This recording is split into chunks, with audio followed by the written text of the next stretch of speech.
محبت کرنا، سادات سے محبت کرنا، یہ بزرگوں کا شیوا تھا اور ان کا درس تھا کہ اس پہ عمل کریں۔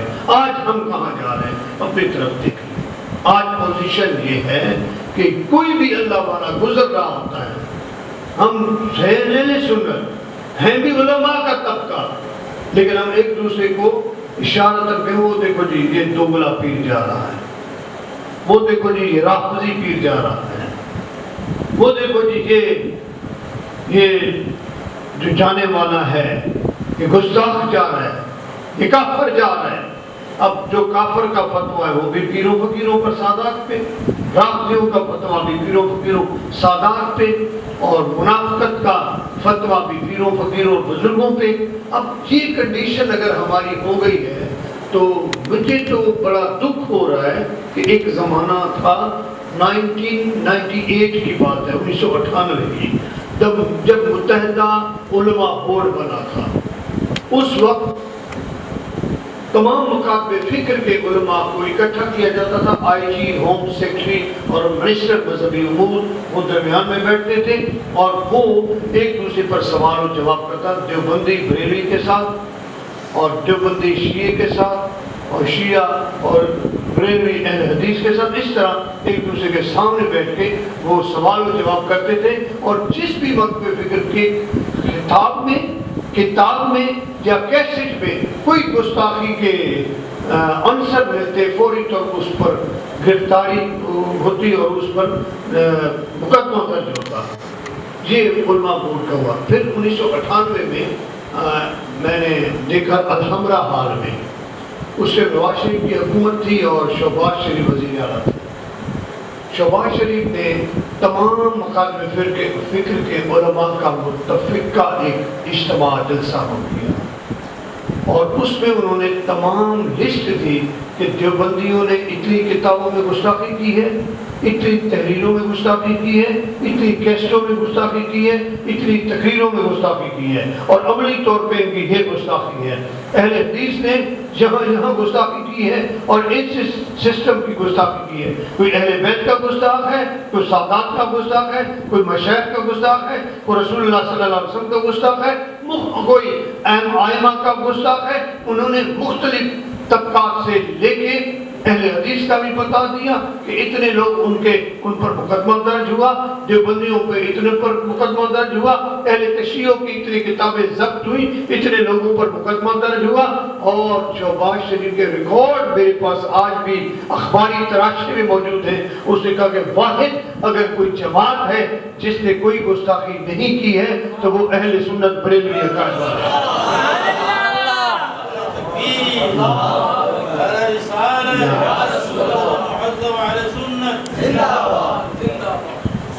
بریلوی مکتب فکر ایسا ہے کہ جس نے کوئی گستاخی نہیں کی۔ اس کے بعد وہ دور گزرا، لوگوں نے مجھے مبارکیں دی، دیکھا کہ وہی ہم نکلے، بریلوی ملے، ایک دوسرے گلے ملے، میں رو پڑا۔ میں نے کہا بھائی مبارکیں تو مل رہی ہیں، لیکن یہ خیال کرنا کہ آج کے بعد انٹرنیشنل ایجنسیز کی نظر میں بریلوی آ گیا، اور جو ان کی طرف سے سازشیں ہوں گی اس سے بچو۔ اللہ کا شکر ادا کرو، سجدے لگے کہ یا اللہ آج تک تو نے پناہ دی ہے، آگے بھی لاج تمہارے ہاتھ میں ہے، اے اللہ ہمیں محفوظ کرنا سازشوں سے اور ان کے شیطانی شر سے۔ ان کا شر، ان کی سازش آپ کو کہیں منحرف نہ کر دے۔ آج مسئلہ آپ کے سامنے ہے، ملک میں کیا ہو رہا ہے، بریلوی ایک دوسرے کے ساتھ کیا کر رہے ہیں۔ پہلے ہمارے مناظرے دیوبندی کے ساتھ ہوتے تھے، پہلے ہمارے مناظرے شیعوں کے ساتھ ہوتے تھے، پہلے ہمارے مناظرے اہل حدیث کے ساتھ ہوتے تھے، آج ہمارے مناظرے آپس میں ہوتے ہیں۔ ایسا ہے یا نہیں؟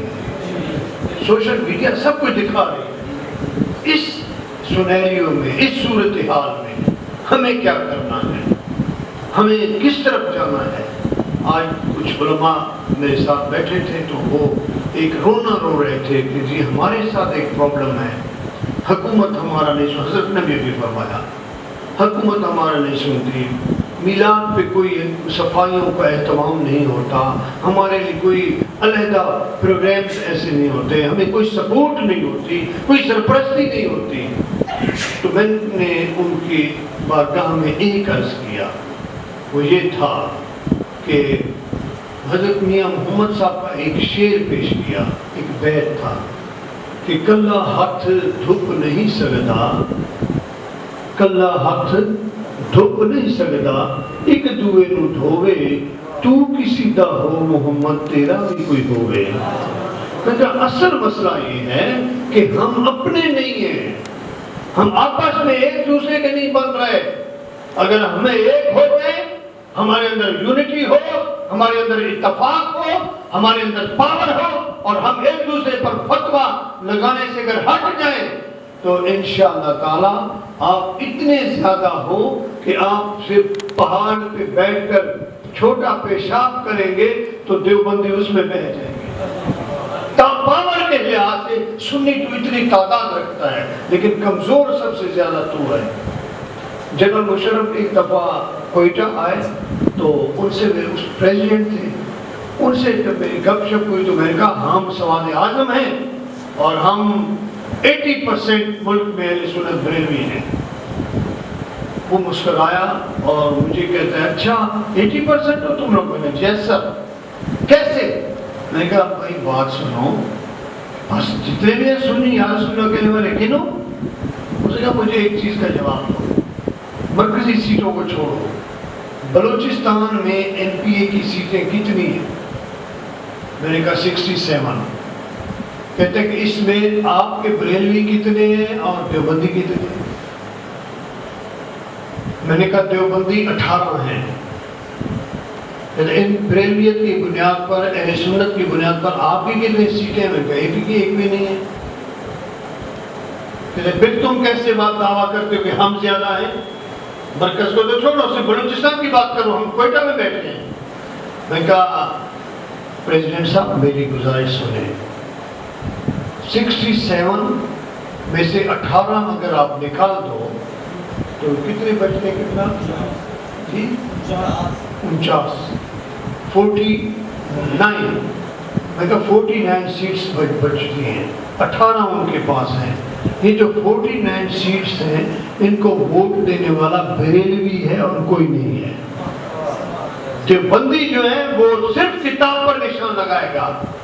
بریلوی کوئی مسلم لیگ میں ہوتا ہے، کوئی پیپلز پارٹی میں ہوتا ہے، کوئی اے ایل پی میں ہوتا ہے، کوئی تحریک انصاف میں ہوتا ہے، کوئی باپ پارٹی میں ہوتا ہے، اس طرح کوئی پی ایل پی میں ہوتا ہے. ان کو ووٹ دیتے ہیں. دیوبندی بھر جائے گا، کتاب کے علاوہ کسی کو ووٹ نہیں دے گا. اور یہ بریلوی جو ہے جو سب کو ووٹ دے رہے ہیں. میں نے کہا ہم لوگ 49 ہیں اور وہ 18 ہیں، تعداد کس کی زیادہ ہوئی؟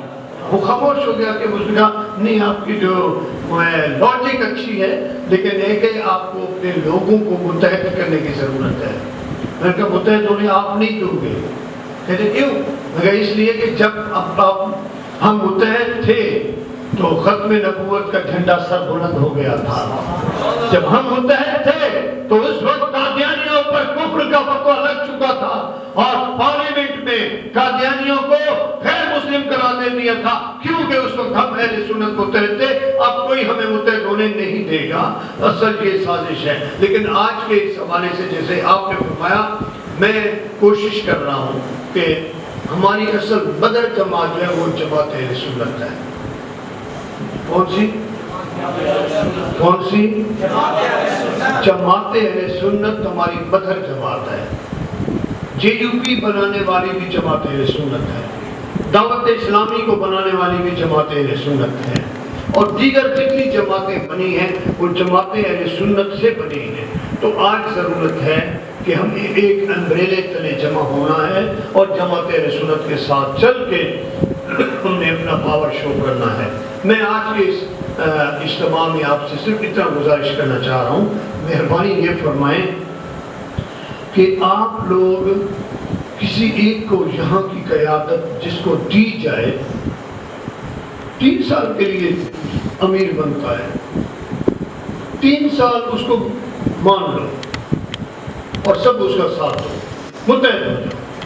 میرا تو یہ اصول ہے جب سے میں ناظم اعلیٰ بنا ہوں جماعت اہل سنت کا، ہر میلاد سے پہلے میں ایک لیٹر ایشو کرتا ہوں تمام ڈسٹرکٹ کے ڈپٹی کمشنرز اور ایس ایس پی کو کہ میری جماعت اہل سنت کے جھنگ میں یہ عہدیدار ہیں، فیصل آباد میں یہ عہدیدار ہیں، ٹوبہ ٹیکسنگ میں یہ عہدیدار ہیں، اور مظفر گڑھ میں یہ ہیں، بکھر میں یہ ہیں، لیا میں یہ ہیں، اور تافتان میں یہ ہیں، اور گوادر میں یہ ہیں، کراچی میں یہ لوگ ہیں، کوئٹہ میں یہ ہیں، پشاور میں یہ ہیں۔ اس طریقے ان کی لسٹیں مختلف ان ڈسٹرکٹ کے لیے ان کو ڈی سیز کو بھیجتا ہوں کہ اگر آپ کو جماعت کے حوالے سے اور میلاد کے حوالے سے کوئی مشاورت کرنی ہو تو ان کو ساتھ شامل کریں، اور اگر آپ کو امن کمیٹیاں بنانی ہو تو اس میں بھی آپ ہماری اس جماعت سے مشورہ کر کے بندے لیں تاکہ لوگ آگے آئیں۔